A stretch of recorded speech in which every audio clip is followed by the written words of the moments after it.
Hey guys, happy Friday. This is your Friday Pod.Snack. Or kind of today, it's a little bit more like a bento box Pod.Snack podcast.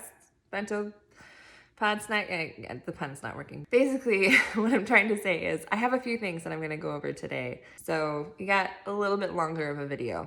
Number one, I want to set a little bit of context about how I work, why it's important, etc., to help you kind of understand and relate with this stuff a little bit better. Number two, I'm going to go over the first parts of the definition of self-awareness. And number three, give you a little bit of a homework challenge so that you can actually apply this in your life. Okay, so let's start with just a little bit of preface and a little bit of context about me and how I work and why I work and all the things. So you might have noticed by now that I really like to make my own definitions for certain concepts. I've done this now with self-love, I've done this with self-care, and now I'm doing this with self-awareness. In part, it's fun, but also really the core of this is that I'm a little bit of an enigma in this field. I am both a science nerd and what I call a heart nerd. Basically what that means is I weirdly love a research paper. I know it's a little weird, but I do. I love a research paper. I also really love a ceremony. And it's kind of been my experience that most people in the mental health or self-help worlds fall in one of two camps, primarily. Either the die-hard science side where everything must be empirically researched, evidence-based, manualized, controlled, backed by science and data. We love that. That has a lot of value.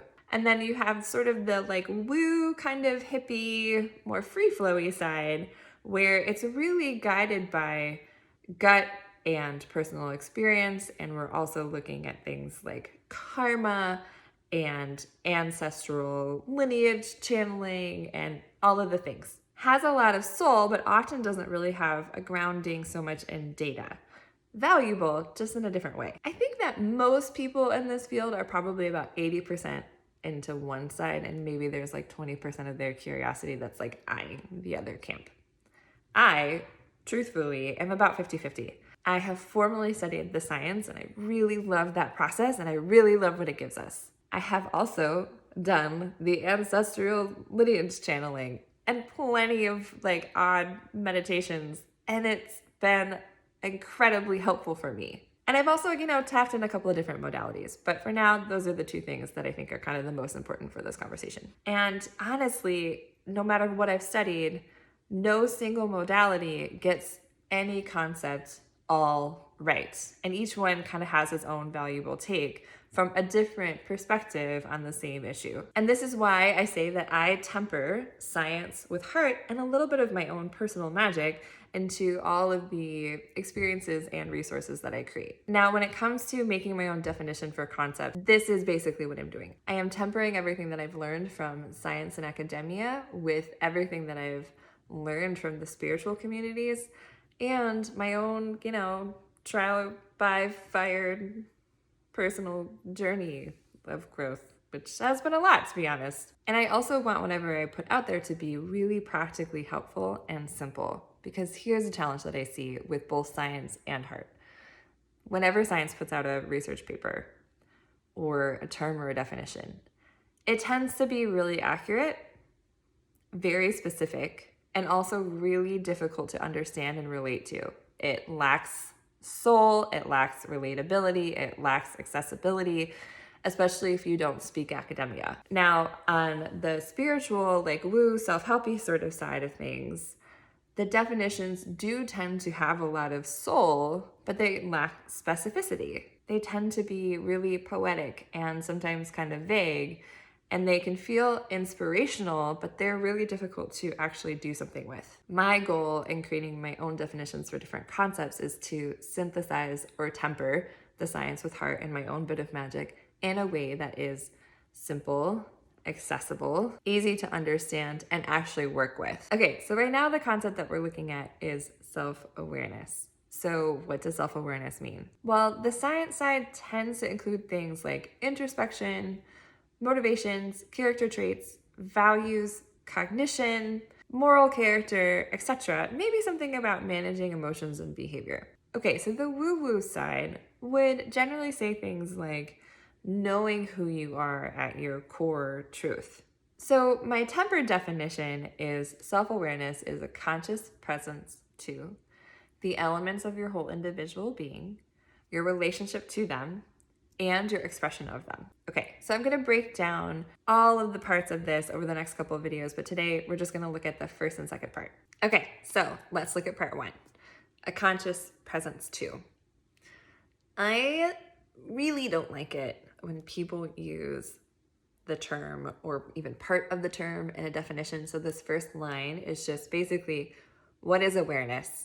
Well, to be aware is to be present to something, to see it, to hear it, to know it.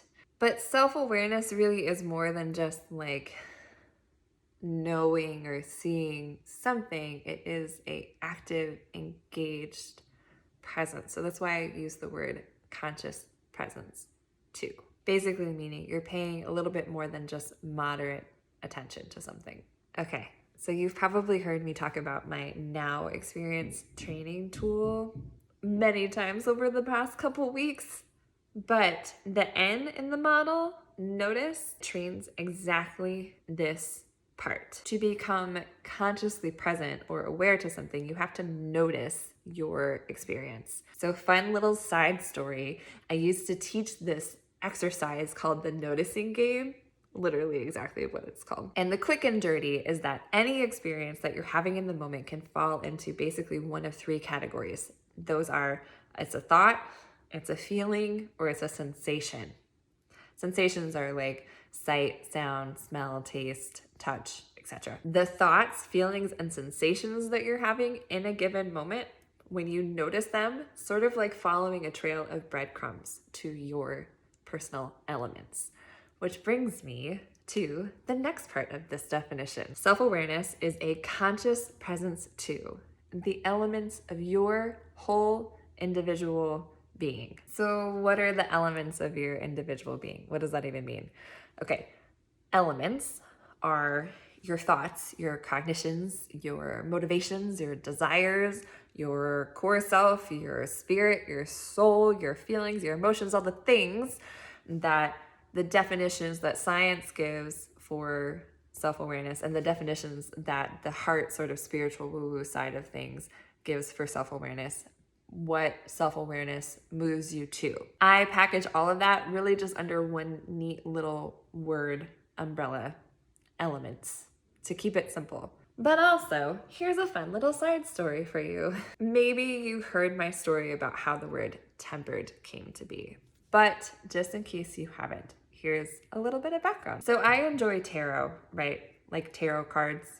I read them mostly for fun and also sometimes for guidance. If you're unfamiliar with tarot, the basics are the first 21 cards is actually a story, kind of like the hero or heroine's journey story. There's a character who's moving through life towards growth or self-actualization, and each card in that 21 series is a teacher or a character that they meet along the way of their journey that they have to learn a lesson from. So card 0 is the character. It's called the Fool. And one day I pulled a card from my deck and I'm reading the description and it says something like this. It says, "The fool is resting by the riverside after having just met death. Weary, they notice that there is a new figure approaching and that figure has a ball of fire in their hand. The fool is terrified, maybe a little traumatized from having just met death. So the figure notices this and says, 'Do not be afraid.' And they take the ball of fire to the river. And in the combination of these two elements, they create a third element, steam. And so the figure says, it's not about good or bad. All elements have value. When you temper them together, you create something new in the process. And so the moral of this story was there's really no inherent good or bad elements. Life is what you make of what you have. And the figure's name was Temperance. That was the lesson that the fool needed to learn. So I feel pretty similarly about people and all of our elements. There's no good, there's no bad. It's what we make of them, how we express them, what we do with it. Now, if I just activated your little inner rage monster, I want you to put a bookmark. We're gonna come back and we're gonna talk about behavior and expression later in this month. But I promise you that none of what I say is intended to be an excuse to be a dick to somebody else. That is not what we're doing here. Right now, we're just self-discovering. Okay, inspirational teaching component of this thing is done. Let's talk about how you actually apply this over the weekend. So let's start working on self-awareness and treating our elements as neutral, neither good or bad. Let's talk about Superpower-Kryptonites. This is one of my favorite things. Everybody has something that you're really fucking good at. It's your superpower. My superpower, one of my superpowers, is empathy. I can relate with almost anyone on almost anything. I can hold the most non-judgmental containers ever that just feel like a warm hug that invite a lot of vulnerability. That's my superpower. It's also kind of, what makes me a really good coach, or a part of it. But any strength can be a real strong weakness if it is overused. So for example, my empathy superpower becomes my kryptonite when I overextend it into places that I actually probably need to set a boundary. And I sometimes let people treat me like shit because I understand why someone acts the way that they're doing. I have a lot of empathy, and that can be either my superpower or my kryptonite, depending on how I use it. This character trait, empathy, in and of itself, isn't actually positive or negative. It's neutral. What I do with it is what gives it value. So here's your homework. I want you to look for one character strength that is fucking awesome. It's your superpower. I want you to write it down, and I want you to genuinely celebrate how it serves you. And then I do want you to think about, what does this look like for you when it's overused and it becomes your kryptonite? And then part 2 of this is find one character trait or element of you that you judge as a weakness. You think it's just the worst. Write it down and then ask yourself, how does this actually serve me? What does this thing that I see as a negative character trait do for me? What is the superpower version of this that if I treat it as positive would actually have a positive impact on my life? So the point of this exercise is to start the self-awareness process, right?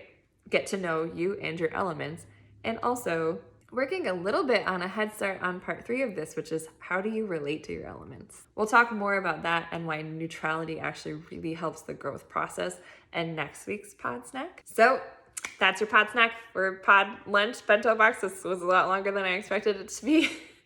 As always, let me know what you think and tell me how this homework goes for you. I want to hear about your Superpower-Kryptonite.